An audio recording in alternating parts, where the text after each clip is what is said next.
जय Hind. Hello everyone. तो जैसे कि आप यहाँ पर देख पा रहे हैं exam faster 12th geography part 11 में आपका बहुत बहुत स्वागत है। इसमें जो है चैप्टर हम लोग स्टार्ट करेंगे जिसका नाम क्या है प्रवास है। तो आइए इसके क्वेश्चन को यहाँ पर सबसे पहले देखा जाए। देखिए आज का पहला क्वेश्चन क्या है कि निम्नलिखित में से किस राज्य में सर्वाधिक संख्या में अप्रवासी आते हैं। चलिए क्वेश्चन नंबर पहला का सही जवाब कौन सा? निम्नलिखित में से किस राज्य में सर्वाधिक संख्या में अप्रवासी आते हैं। देखिए प्रवास दो तरीके का होता है, ठीक है। प्रवास कितने तरीके का होता है? तो दो तरीके का होता है। एक होता है उत प्रवास और दूसरा होता है अप्रवास। अप्रवास मतलब किसी दूसरे देश से अपने देश में आना, और उत प्रवास का मतलब क्या होता है कि अपने देश से किसी दूसरे देश में चले जाना। तो याद रखिएगा प्रवास। तो आइए सबसे पहले यहाँ पर क्वेश्चन क्या बोला है कि निम्नलिखित में से किस राज्य में सर्वाधिक संख्या में जो है अप्रवासी आते हैं। क्वेश्चन नंबर पहला का सही जवाब कौन सा होगा? तो याद रखिएगा महाराष्ट्र में। कहाँ? तो महाराष्ट्र में एक का बी होगा।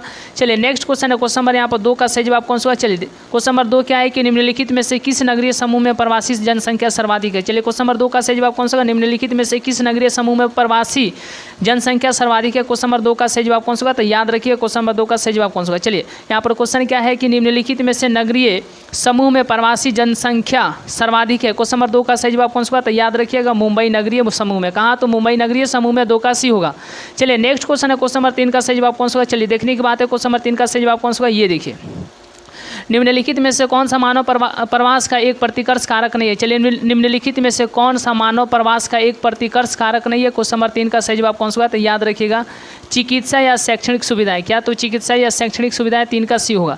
चलिए नेक्स्ट क्वेश्चन है क्वेश्चन नंबर 4 का सही जवाब कौन सा होगा? नेक्स्ट क्वेश्चन है क्वेश्चन नंबर 4 का सही जवाब कौन सा होगा? निम्नलिखित में से कौन प्रतिकर्ष कारक नहीं है। चलिए निम्नलिखित में से कौन प्रतिकर्ष कारक नहीं है। क्वेश्चन नंबर 4 का सही जवाब कौन सा होगा? निम्नलिखित में से कौन प्रतिकर्ष कारक नहीं है। तो याद रखिएगा गृह प्रेम। क्या? तो गृह प्रेम 4 का डी होगा। चलिए नेक्स्ट क्वेश्चन है क्वेश्चन नंबर 5 का सही जवाब कौन सा होगा? ये देखिए भारत में प्रवास की निम्नलिखित धाराओं में से कौन सी एक धारा पुरुष प्रधान है। चलिए क्वेश्चन नंबर 5 का सही जवाब कौन सा होगा?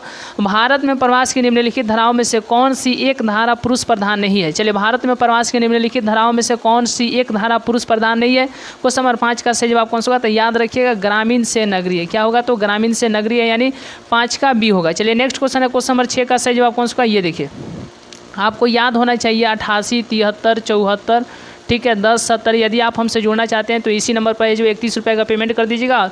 जिस सब्जेक्ट से जुड़ना चाहते हैं उस सब्जेक्ट को लिख करके पेमेंट, और जो अपना सब्जेक्ट जुड़ना चाहते हैं वो सब्जेक्ट लिख करके इसी नंबर पर व्हाट्सअप कर दीजिएगा। आपको जो है ग्रुप में ऐड कर दिया जाएगा ताकि आपको सारे के सारे PDF नोट्स और वीडियो जो है आपको अवेलेबल करा दिया जाए। तो याद रखिएगा 88, 73, 74, 10, 70। चलिए नेक्स्ट क्वेश्चन क्वेश्चन नंबर 7 को 6 को हम लोग देखते हैं। ये देखिए भारत में सर्वाधिक संख्या में शरणार्थी कहाँ से है।